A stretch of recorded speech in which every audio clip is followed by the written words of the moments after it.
Guys, nagsimula lang ako ito guys sa puhunan ko na 200. Ayan, so ang tinda ko dyan is ice candy at saka gumawa ako ng kakanin. Ayan, so ang kinita ko, yan po ang kinita ko sa aking maliit na puhunan. So kung gusto nyo pong kumita ng malaki, doblehin nyo guys, at yung puhunan mo wag mong gagalawin. Tapos ipaikot mo ulit kung magkano yung kinita mo, paikot mo ulit siya. So doblehin mo yung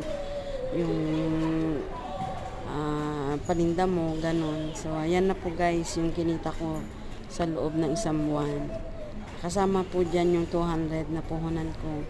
So yan po yung so next titignan po natin ulit sa susunod kung magkano guys ang kikitain natin.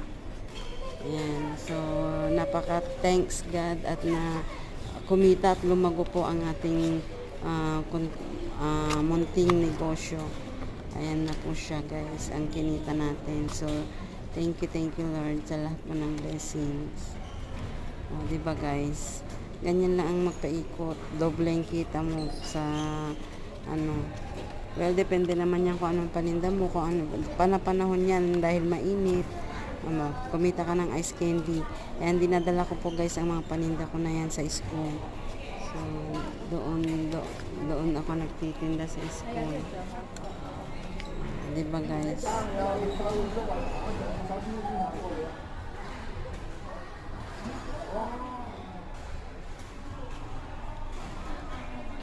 Nandito ako guys sa may dito ako sa may ng training ng ballet.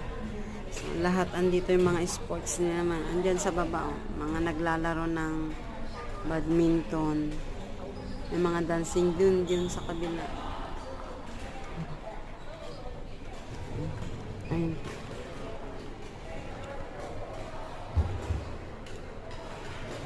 Sila, mga nagbabadminton.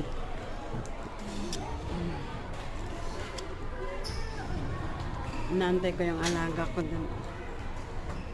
Nag-aantayan ng mga anak.